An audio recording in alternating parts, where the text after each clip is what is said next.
아멘. 오늘 이와 같은 말씀으로 큰 용사여 일어나라, 이런 말씀 나누기 원합니다. 먼저 우리 다음 세대 연합 주일 예배 나오신 모든 여러분들을 주님의 이름으로 환영하고 축복합니다. 저는 그레이스 청년교회 담당 교역자로 있는 권민 전도사입니다. 오늘 설교 제목 함께 크게 선포하도록 할 텐데요.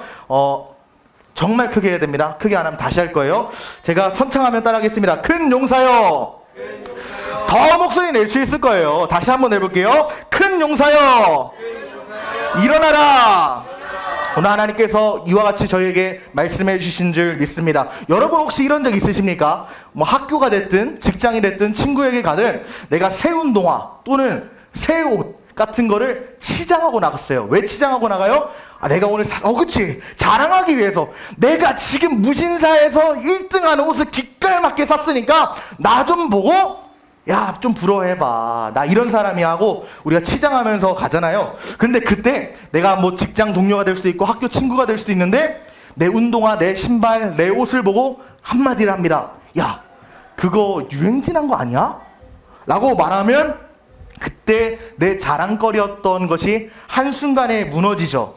말한 그 인간한테 내 신발을 던져버리고 싶은 감정이 생겨요. 뭐 그런 소리를 짓거려. 말을 하지 말던가. 그러면서 이 신발에 대한 애정도 확 떨어지고 저 인간에 대한 애정도 확 떨어집니다. 우리 마음에는 항상 뭔가를 좀 자랑하고 싶은 욕구가 있는 것 같아요. 좋은 옷이 될 수도 있고요. 우리 친구들한테는 성적이 될 수도 있고 뭐 게임에서 이긴 것도 될 수도 있고, 그리고 모든 요즘 청년들이 느끼고 있는 것 중에 하나가 뭡니까? SNS에서 좀 자랑하고 싶은 욕구도 누구나 다 존재합니다. 근데 문제가 하나 있어요. 이 자랑거리들이 영원하지 않다는 게 문제죠. 유행도 바뀝니다.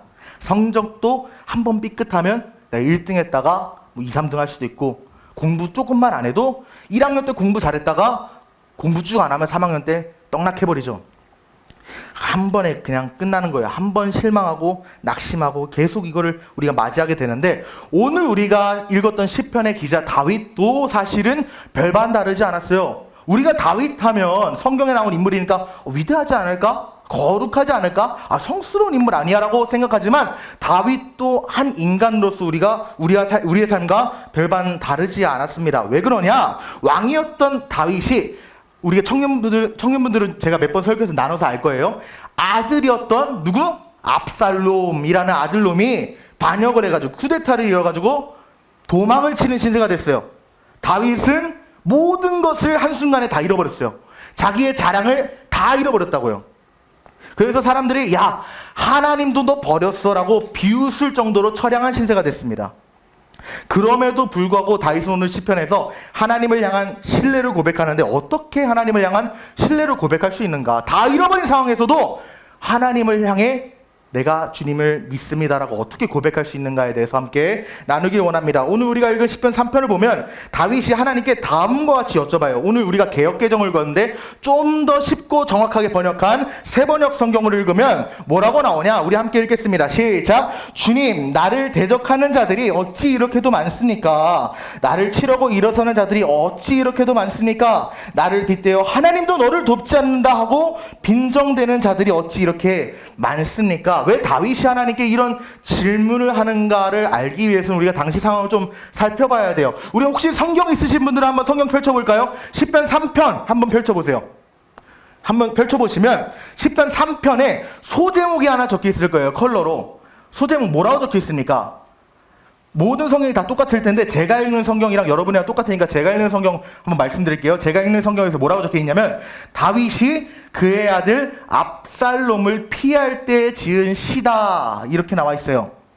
압살롬이 쿠데타를 일으켰을 때 다윗이 도망치면서 쓰던 시가 바로 오늘 우리가 읽은 시편 3편인데, 우리가 한번 상식적으로 생각을 해보자고요. 지금 이 내 아들 압살롬이 예루살렘으로 쳐들어와가지고 나는 궁궐에서 지금 도망치고 있어요. 수도 예루살렘을 벗어나고 있는 상황인데, 그 상황 가운데서 여유롭게 시 쓸 수 있어요?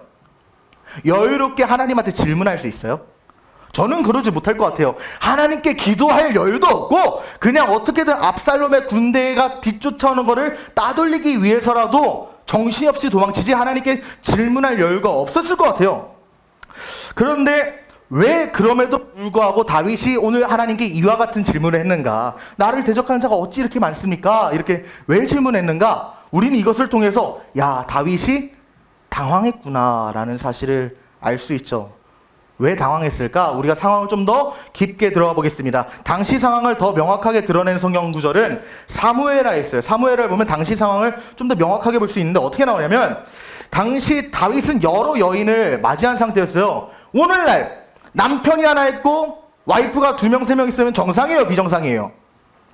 약간 맛이 간 가정이에요. 약간 맛이 간 가정인데 이때는 괜찮았나 봐요. 이때는 괜찮아서 다윗이 여러 와이프가 있었는데 지금 이 압살롬이라는 아들 외에 또 암논이라는 아들이 있었거든요. 근데 여기가 배다른 형제예요. 압살롬이 동생이고 암논이 형인데 이복 형제 사이입니다. 근데 우리가 상식적으로 생각해봐요. 우리가 집에 있는 형제랑 사이가 좋을 때가 많아요? 안 좋을 때가 많아요? 우리 집은 안 좋을 때가 많아요. 우리 집은 힘들어요. 우리 집은 힘든데, 근데 그것만 생각해도 형제 사이에 왕권으로 얼마나 다퉜을까 예상이 되는데 이복 형제라고 엄마가 달라요. 엄마가 다르면 사이가 더 좋을까요? 안 좋을까요? 안 좋겠죠. 안 좋단 말이야.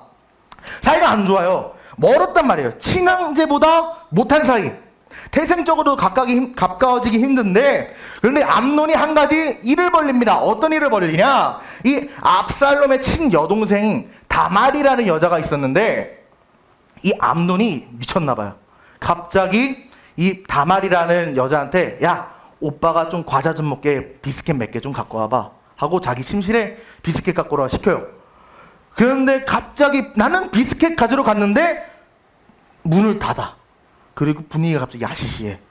그리고 벌어지지 말아야 될 일이 벌어졌습니다. 이복 형제였던 오빠 암논이 이복 동생 다말을 강간했어요.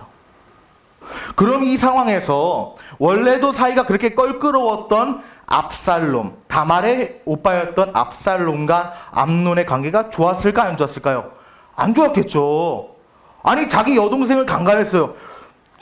쳐 죽이고 싶죠. 내 여동생을 강간하다니. 이제 화가 끝까지 치밀어 오르게 됐는데 이때 아버지 다윗이 조금이라도 좀 처벌을 제대로 했으면 아마 압살롬의 화가 좀 풀렸을 텐데 다윗이 화만 내고 이 암논을 처벌하지 않습니다.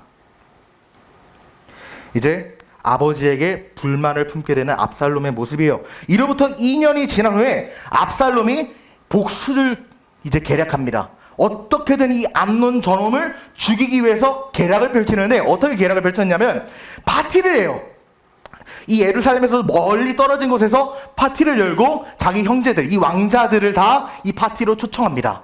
그리고 뒤에서는 어떤 계략을 꾸몄냐면 자기 부하한테 암논을 내가 초청할 테니 너희가 소란스러운 때에 암논을 죽여라. 그래서 파티에 다 초청해서 암논한테만 막 술을 막 퍼마시게 만듭니다. 막 취하게 만들어요. 자기가 대항할 수도 없게 아예 그냥 알코올 중독자 같이 그런 상태로 만들어버린 거예요. 이제 저항할 수 없는 상태가 되자 암논의 부하들이 파티장을 들어와가지고 암논이 아니죠. 압살롬의 부하들이 파티장 들어와서 암논을 죽여요. 그러면 아버지였던 다윗은 이 상황을 보고 좋아했을까요? 싫어했을까요? 아무리 안 좋은 일이 벌어졌다고 해도 형을 복수한다고 해도 죽여서는 안 되잖아요. 아버지 다윗이 이렇게 분노하니까 압살롬이 두려워서 3년 동안 자기 외할아버지 집으로 피신합니다. 그러다가 아버지가 보고 싶어한다는 소식을 듣고 예루살렘에 3년 만에 갔는데도 불구하고 아버지가 화가 좀 사그러들었는지 2년 동안 얼굴을 보지 않았대요. 즉 5년 동안 아버지 얼굴 못 본 거예요. 그럼 우리가 생각해보자고요. 부모님하고 싸우고 나서 방문을 쾅 닫았는데 쾅 닫고 나서 엄마가 밥 먹으라고 했을 때 나오면 화해가 되지만 나오지 않으면 어떻게 돼요? 한 2, 3일 더 서먹서먹 하잖아요. 근데 5년을 안 봤다고요. 5년을. 근데 단순히 엄마 아빠 이런 관계가 아니라 왕과 왕자, 이 정치적인 관계를 계산했을 때 5년 동안 안 봤다는 거는 왕자의 위신이 흔들렸을 수밖에 없는 시기라는 거죠. 이제 그 흔들렸던 시즌에 압살롬은 다윗을 향한 큰 복수심을 갖게 됩니다. 자기 형 암논을 향한 분노가 그대로 아버지에게 투영되고 그 복수심이 아버지를 향해서 들끓게 된다는 거죠. 그래서 어떻게 복수를 계략을 꿈꿨느냐? 아버지를 폐위시키고 내가 왕이 되야겠다. 쿠데타 일으켜야겠다고 계략을 펼칩니다. 그런데 어떻게 쿠데타를 일으켰느냐? 이 압살롬이라는 사람이 제가 요즘 성경을 딱 보니까 너무나도 정치적으로 감각이 있는 사람이에요. 왜 감각이 있는 사람이냐면 이제 압살롬이 백성들한테 권위를 얻어야지 왕이 될 수 있을 거 아니에요. 권위를 얻기 위해서 어떤 걸 하느냐? 화려한 병거와 말과 군사들을 대동하며 거리를 이렇게 활보해요. 그런데 우리가 한번 생각을 해보자고요. 오늘날로 말하면 뭐 벤츠, BMW 이런 거 타고 멋있는 군대, 멋있는 경찰 경호원들을 쫙 깔아놓고 광화문에서 시가행진을 하는 건데, 여러분들 정치적인 얘기 절대 안 합니다. 윤석열 대통령이나 뭐 다른 쪽 하면 문재인 대통령이나 대통령들이 카퍼레이드를 했을 때 퍼레이드 자체가 멋있다고 생각은 하지만 야, 저 사람 진짜 내가 따라야겠다 이렇게 생각해요? 잘 안 하죠? 이스라엘 백성도 똑같아요. 화려한 병거, 말, 군대를 대동해도 권위적으로 보일 뿐이지 저 사람이 왕이 될 사람이구나 느끼지 않는다는 거예요. 막 군대와 경찰을 대동하면서 권위적으로 행동하면 누가 왕으로 시키겠어요. 근데 압살롬은 그러지 않았어요. 압살롬은 진짜 감각이 뛰어난 사람이었어요. 왜 그랬냐면 군대들과 병거를 동원하면서 가난한 사람이 있으면 그 마차에서 내려서 돈을 주고 먹을 걸 주고, 재판장, 오늘날 말하면 법원 앞에 가서 이 뭐 국회의원 같은 사람이 법원 앞에 가서 당신 재판 어떻게 됐어요? 아, 억울하시군요. 내가 어떻게든 해결해 주겠습니다. 이렇게 편들어 주는 거예요. 그러면 우리 한번 생각해 보자고요. 이런 사람들이 백성들에게 인기가 있었을까요? 없었을까요? 있을 수밖에 없는 거예요. 힘든 사람들 편들어 주고 가난한 사람들 도와주면서 계속 정치질을 했던 거예요. 겸손한 척하고 남을 위하는 척하고. 여러분 기억하세요. 우리가 살아가면서 우리가 남이 우리를 평가하잖아요. 그때 우리를 평가하는 것은 겉모습보다 인간과 인간 간의 태도라는 거예요. 내가 겉모습이 아무리 화려해도 내 태도가 쓰레기면 나를 쓰레기 취급합니다. 하지만 내가 겉모습이 초라하고 내 겉모습이 아무것도 없다고 할지라도 내가 그 사람을 존귀하게 대하잖아요. 그 사람도 나를 귀하게 대해줘요. 압살롬은 이거를 정확히 알았다는 거예요. 그런데 이렇게 압살롬이 이스라엘 전역에서 정치질을 하고 다니니까 성경에서 뭐라고까지 기록을 했냐면 15장 6절 이렇게 말합니다. 압살롬이 이와 같이 가난한 사람들 편들어주고 불쌍한 사람들 밥 주고 병 고쳐주고 이런 걸 하니까 이스라엘 백성들의 마음이 압살롬에게로 훔쳐졌다라고 표현을 해요. 이런 상황 속에서 압살롬이 쿠데타를 일으키니까 이스라엘 대다수의 모든 백성들이 압살롬의 편을 들겠어요? 다윗의 편을 들겠어요? 압살롬의 편을 들죠. 예를 들어서 이런 겁니다. 쉽게 말해서 그때 당시에 재판은 다윗이 했거든요. 왕이 재판을 했던 건데 지금 어떤 A라는 사람이 다윗에게 재판을 받았어요. 근데 나는 다윗의 재판 결과가 판결이 마음에 들지 않아요. 다윗에게 불만을 갖고 있는 상태에서 압살롬이 알짱거리다가 야, 어떻게 우리 아버지가 그렇게 판결할 수 있냐고, 내가 어떻게든 도와주겠다 이렇게 말을 하고 다녔다니까요. 그러면 압살롬 편 들겠습니까? 다윗 편 들겠습니까? 압살롬 편 드는 거는 당연한 거예요. 그래서 이 정치적인 준비를 쫙 맞춰내가지고 쿠데타를 일으켰는데, 이런 상황 가운데서 우리 다시 한번 오늘 본문을 읽어볼까요? 주님, 나를 대적하는 자들이 어찌 많습니까? 어찌 많습니까? 어찌 많습니까? 이렇게 질문하는데 여기서 다윗이 어떤 당황을 했는가를 우리는 알 수 있는 거예요. 다윗은 지금 왕권을 완전히 장악하고 사울의 위협도 다 무찌르고 말년, 왕 인생 말년입니다. 다윗의 권력이 정점으로 찍던 순간이었어요. 다윗의 정치가 언제보다도 안정적인 시즌이었는데 갑자기 나는 내가 누구보다 위대한 왕이고 내가 누구보다 백성들에게 사랑받는 왕이라고 생각했음에도 불구하고 막상 쿠데타가 일어나니까 백성들이 나를 사랑하지 말고 나를 사랑하지 않고 압살롬을 사랑하는 거예요. 당황한 거죠. 여기서 다윗이 느끼고 있는 두려움이 무엇이냐? 존재 자체에 대한 두려움입니다. 내가 생각했던 내 모습과 현실에 있는 나의 모습이 다른 데서 오는 두려움을 다윗은 느꼈다는 거예요. 그래서 나를 대적하는 사람이 어찌 많습니까? 아니, 백성들이 다 나를 사랑하고 나를 따르는 줄 알았는데 어떻게 백성들이 이렇게 많이 나를 대적합니까? 백성들이 나에게 다 순종하는 줄 알았는데 어떻게 나를 치려고 이런 사람들이 이렇게 많습니까? 백성들이 하나님이 세운 왕이라고 그렇게 칭송하는 줄 알았는데 어떻게 하나님도 너를 돕지 않는다고 조롱하는 사람이 이렇게 많습니까? 하나님, 내가 알던 나의 모습이 아닙니다. 당황했던 것이죠. 근데 우리 모습도 별반 다르지 않은 것 같아요. 우리 청소년 친구들도 함께 예배 드리는데 제가 고등학교 생활을 한번 회상을 해보니까 학년이 거듭 올라갈수록 사실 내 모습이 더 선명하게 보이는 거 경험하지 않았어요? 학교에서? 제가 고등학교 다닐 때 한번 생각해봤는데요.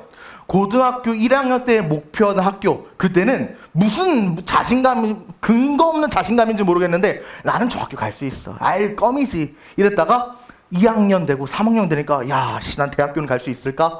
라는 이게 생각이 계속 현실을 직시하니까 막 무너지는 거예요. 이 내 현실, 내가 지금까지 나라고 생각했던 내 모습과 현실 속의 내 모습이 다른 데서 오는 두려움을 우리는 느끼고 있습니다. 그런데 중학교, 고등학교에서만 느끼는 게 아니에요. 우리 언니, 오빠들, 형, 누나들도 지금 동일하게 이런 고통을 느끼고 있어요. 대학교 1학년 때는 나는 당연히 좋은 직장 취직하겠지. 나 같은 사람 기업에서 안 뽑으면 누가 뽑아? 이런 꿈에 부풀지만 졸업이 가까울수록 졸업을 뒤로 미루고 싶어요. 나는 뭐 먹고 살지? 졸업이 두렵습니다. 앞으로 어떻게 살아야 할까 막막해요. 그게 우리 인생이에요. 현실을 맞이할수록 우린 두려움에 빠집니다. 내 진짜 모습을 볼수록 나는 두려워집니다. 다윗이 느끼는 두려움이 바로 이런 두려움이었다는 거예요.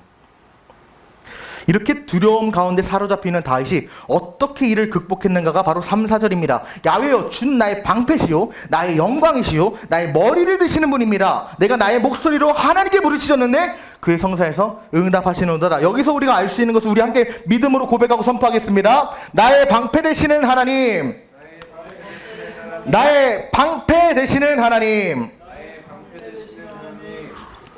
고대 전쟁에서 방패가 크게 두 개가 존재했다고 해요. 손방패와 큰 방패예요. 먼저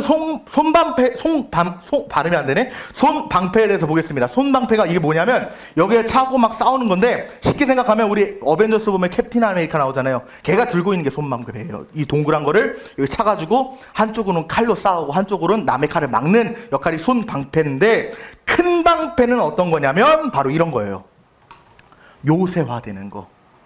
내 전신을 가리는 큰 방패가 바로 큰 방패인데 오늘 본문에서 말하는 방패가 바로 이 큰 방패입니다. 이 큰 방패예요. 특별히 고대 전쟁터에서 가장 힘든 임무를 맡은 병사가 바로 이 큰 방패를 들고 있는 병사였다고 해요. 왜 그러냐면 이 방패병의 역할이 단순히 자기의 몸을 보호하기 위해 방패를 드는 게 아니었거든요. 뒤따르는 병사를 보호하기 위해서라도 내가 방패를 드는 것이 이 병사들의 목적이었는데 이 화살과 창을 그대로 받아내야 됐어요. 적의 공격이 빗받칠 때 방패병은 최선을 다해서 최전성을 향해 방패를 들고 전진합니다. 근데 여기서 우리가 볼 수 있는 특징이 하나 있어요. 이 방패를 보면 한번 보세요. 이렇게 들고 전진하는데 다리가 보여요, 안 보여요? 보이죠? 근데 가슴과 머리 보입니까? 안 보입니까? 잘 안 보이죠? 이렇게 움직이면 팔과 손이 보일까요? 안 보일까요? 보이겠죠? 이 방패병들의 특징은 뭐냐면 방패를 들고 적진을 향해 돌격하는데 방패가 모든 것을 막아주지 않는다는 거예요. 내가 방패를 들고 전진하다 보면 내 손목에 화살이 꽂힙니다. 내 발목에 화살이 꽂혀요. 피가 터지고 찢어지고 고통이 임하는데도 불구하고 방패를 들고 달려가야 돼요. 이 흔한 일이었다고 합니다. 그러나 이 방패병이 이 화살을 꽂혔다고 해서 방패를 내려놓는 순간에 전체가 무너져요. 왜 그러냐? 이 방패 하나만 무너졌다고 하면 여기로 화살 쏘는 순간에 안에 사람 다 죽는 거거든요. 탱크 같은 거예요. 여기서 우리가 알 수 있는 사실이 하나 있습니다. 무엇이냐? 고난을 피하지 말고 고난을 돌파해야 된다는 사실이에요. 다윗은 하나님을 자신의 방패라고 고백했는데 하나님의 방패가 큰 방패라면 화살이 내게 꽂힌다는 걸 기억해야 합니다. 우리가 흔히 생각하기를 하나님이 내 방패되는 삶이라고 하면 모든 문제, 시련, 고난 다 비껴나가고 모든 아픔은 다 해결된다고 생각해요. 하나님 믿으면 다 잘 될 거야. 하나님 믿으면 모든 문제 다 해결돼. 하나님 믿으면 내 인생 고통이 없어라고 생각하는 사람 많습니다. 하지만 그렇지 않다는 거예요. 이미 하나님의 방패로 맞이한 다윗은 너무나도 많은 문제와 시련과 고난을 대면한 상태입니다. 지금 쿠데타로 쫓기는 신세였어요. 진짜 하나님이 모든 문제를 막아주는 진짜 그런 방패라면 다윗은 압살롬에게 쫓기는 신세가 아니라 예루살렘에서 도망가지 않고 압살롬은 바로 죽였어야 돼요.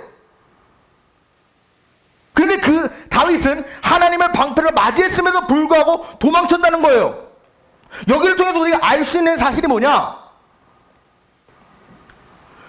하나님이 방패된다는 사실은 내 인생의 모든 고난을 제거하겠다는 말이 아니라는 겁니다. 우리가 큰 방패의 병사를 다시 한번 보면 전쟁터에서 돌진하는 그 순간에 발에 화살이 박히고 칼이 내 발등에 찍힐지라도 달려나가는 게 큰 방패의 역할이에요. 내 손에, 내 손목에, 내 팔에, 내 다리에 아무리 화살과 칼이 들어올지라도 유일하게 건들지 못하는 건 내 머리와 가슴, 내 생명을 건들지 못한다는 겁니다. 하나님이 나의 큰 방패 되신다는 사실이 바로 이런 사실이에요.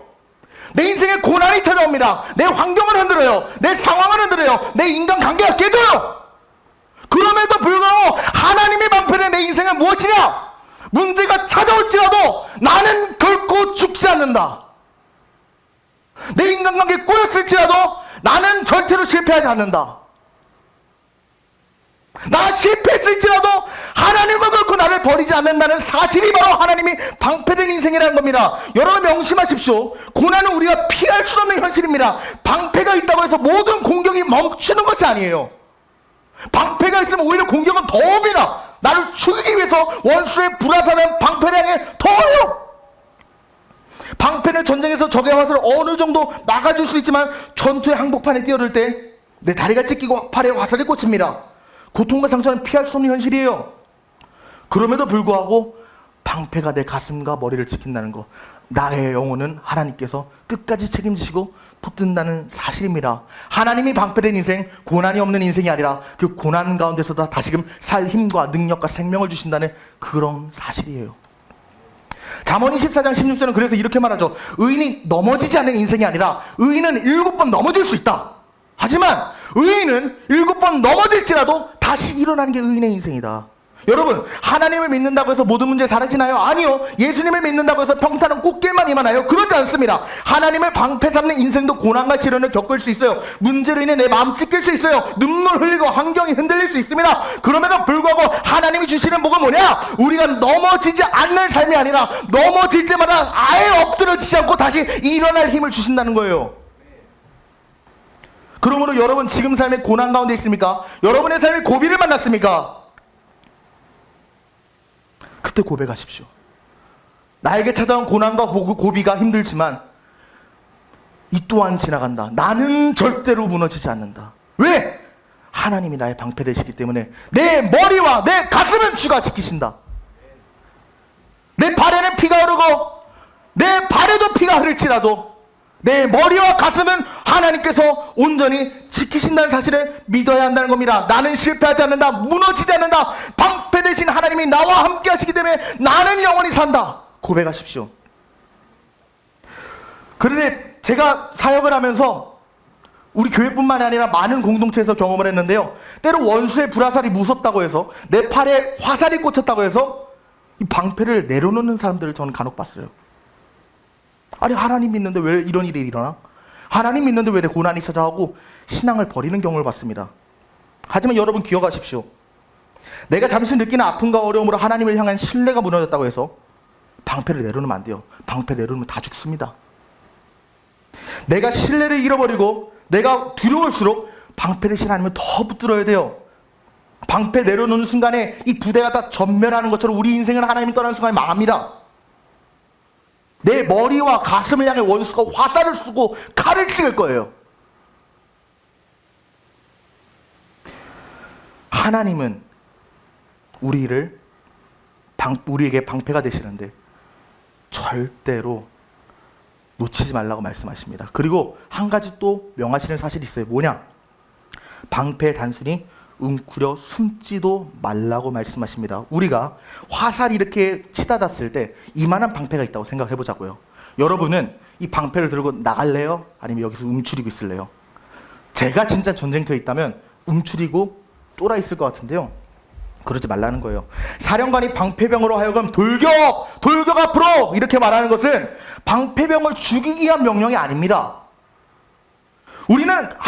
우리가 살면서 하나님이 나를 고난 가운데 보내실 때, 고난을 허락하실 때, 문제를 허락하실 때, 하나님 나 죽이려고 해요? 나 사랑하지 않으세요? 왜 문제를 나에게 주세요? 하고 하나님을 원망하면서 전쟁터 한 복판으로 나가라는 사령관의 명령 앞에 순종하기 거부하는 경우가 많습니다. 하지만 절대로 사령관이 방패병을 돌격하라고 말하는 것은 죽이려고 하는 명령이 아니에요. 만약에 그 방패병들이 웅크려서 한 곳에 있다면 그 방패병들은 언젠가 적군들에게 포위돼서 죽을 겁니다.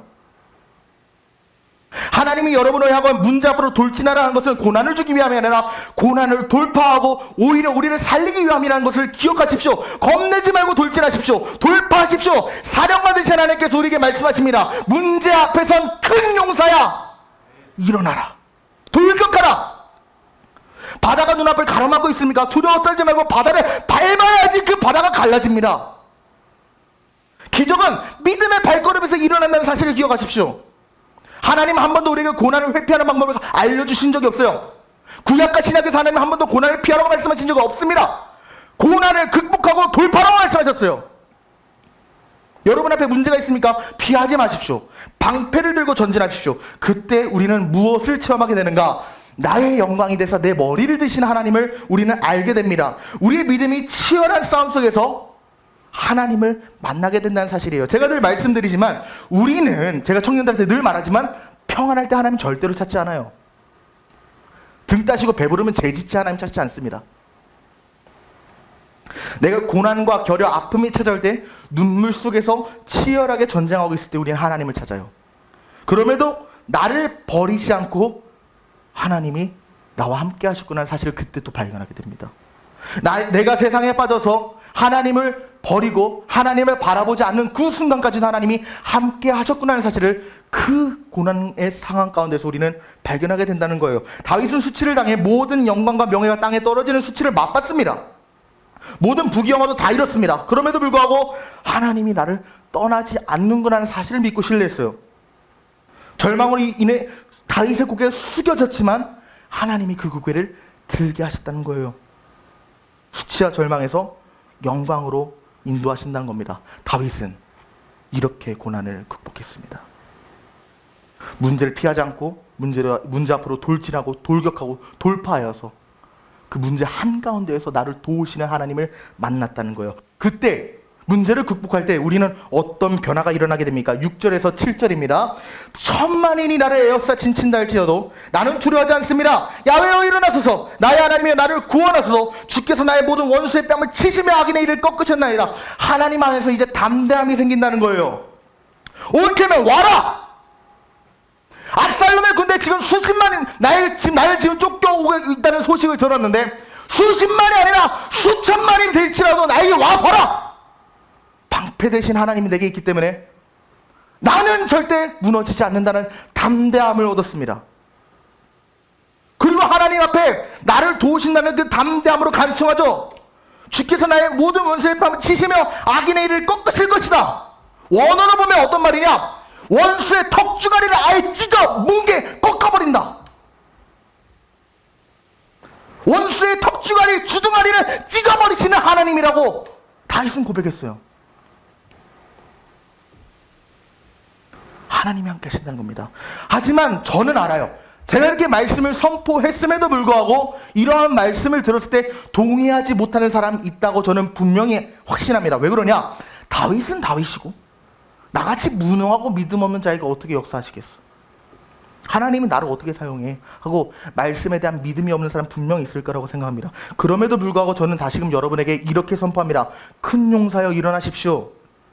고린도서 4장 8절을 보면 말씀이 이와 같이 나옵니다. 우리가 사방으로 우겨쌈을 다하여 쌓이지 아니한다. 답답한 일을 당하여도 낙심하지 아니한다. 박해를 받아도 버림받지 아니하며 거꾸로 때를 당하여도 망하지 않고 우리가 항상 예수의 죽음을 몸에 짊어지게 된다. 예수의 생명이 내 안에 나타나게 된다. 이 시편 3편에서 원수의 모든 공격을 극복하고 원수가 아무리 공격할지라도 그 생명을 주관하시는 하나님을 신약에서 어떻게 성취하셨냐? 예수 그리스도의 사역을 통해 성취하셨습니다. 예수님께서 수치와 고난을 당하셨지만, 십자가에서 죽었지만, 그럼에도 불구하고 하나님 아버지가 방패되시니 죽음을 극복하고 이기시고 살아나신 것처럼, 예수님의 그 놀라운 영광과 은혜가 우리 삶에도 동일하게 역사될 것이라는 겁니다. 당신이 지금 영적 전쟁터에 있습니까? 고비 가운데 있습니까? 문제 가운데 있습니까? 사방으로 우겨쌈을 당하고 박해를 받고 있습니까? 답답하지만 답답하지 않다는 거예요. 낙심스러운 상황이지만 나는 낙심하지 않는다는 거예요. 왜? 고난을 극복하고 부활의 영광으로 성취하신 예수 그리스도가 당신 안에 있기 때문에 우리는 우겨쌈을 당하여도 살아갈 수 있습니다. 다윗도 절대 의롭고 거룩한 자가 아니었습니다. 그는 살인자였습니다. 가늠한 사람이었습니다. 그러나 그렇게 더럽고 자격 없는 사람에도 불구하고 하나님께서 사용하시니 그 인생이 사용받았던 것처럼, 사랑하는 여러분, 우리 아무것도 아닌 것 같죠? 아무것도 아닌 존재 맞습니다. 여러분이는 알아. 능력도 없고 여러분이는 알아. 세상을 온전히 날마다 성공하며 살 수 있는 능력도 없어요. 하지만 내게 능력 주시는 자 앞으로 나가십시오. 내 능력을 하는 거 아닙니다. 내 안에 계신 예수께서 나를 승리하게 하는 거예요. 그 주님 앞에 나아가십시오. 주님은 당신은 큰 용사로 사용하기 원하십니다. 사령관께서 방패를 들고 전진하러 나갈 때 큰 용사여 전쟁터로 나가십시오. 그때 영원한 승리를 체험하게 될 것입니다. 사랑하는 여러분, 우리는 다윗의 고백을 통해서 고난의 한복판에서도 하나님이 나를 영광 가운데 붙드신다는 믿음을 배웠습니다. 세상의 영광과 자랑이 사라지고 모든 것이 무너지는 것처럼 느껴지는 순간이 있죠. 하지만 그 순간에 기억하십시오. 하나님 나의 방패 되시는구나. 하나님 나의 영광 되시는구나. 하나님만이 수치 때문에 떨어진 나의 고개를 들게 만드시는 분이시구나. 그것을 믿으십시오. 이 믿음은 단순히 고난을 견디는 정도의 믿음이 아니라 하나님께서 회복시키시고 나를 영원히 붙드신다는 강인한 믿음입니다. 그렇게 수많은 대적들 앞에서도 두려워하지 마십시오. 문제가 당신의 삶에 찾아왔습니까? 두려워하지 마세요. 그때 하나님이 당신의 인생에 방패 되심을 체험하게 될 거예요. 우리 하나님을 바라보며 나가십시다. 지금 어떤 두려움 속에, 어려움 속에 있더라도 하나님께서 우리의 수치를 영광으로 바꾼다는 그 사실을 바라봅시다. 우리를 위해 싸우시며 회복시키시는 하나님께 소망을 둡시다.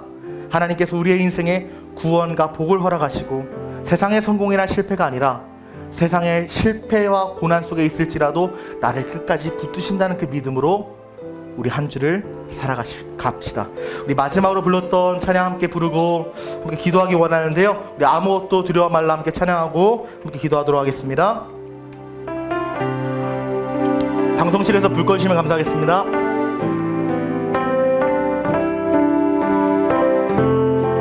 함께 믿음으로 고백합니다. 아무것도 두려워 말라.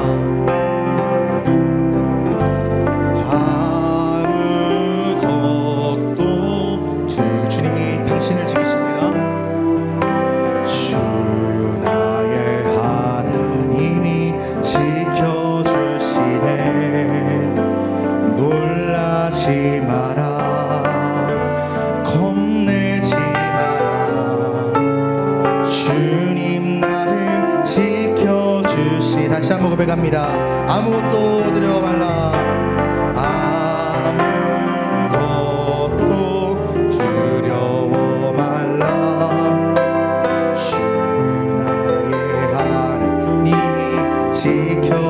지켜주시네. 놀라지 마라. 겁내지 마라. 주님 나를 내 맘이 힘에 겨워 지칠지라도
가지만 기도합시다.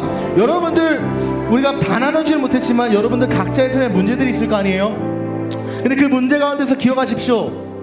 이 문제 가운데 내가 있는 것은 절대로 하나님이 나를 죽이기 위해 고난을 허락하신 게 아니라 오히려 나를 살리기 위해 문제 항복판으로 우리를 보내신 겁니다. 태풍이 거세게 불지만 그 태풍이 가장 강력하고 가장 드센 곳은 가장자리예요. 하지만 그 태풍 한자리 한가운데 태풍의 눈으로 가십시오. 태풍이 사라집니다. 문제 한가운데로 가십시오. 당신의 문제가 사라질 거예요. 이 시간 기도하실 때 하나님, 우리의 인생의 모든 문제와 아픔과 환난이 있는데 그 가운데서도 그것에 넘어지지 않고 나를 영원히 붙드시는 하나님 붙들게 하여 주옵소서. 이 시간 그것을 믿고 주의 이름 한 번으로 우리의 문제를 맡겨드리며 기도합시다.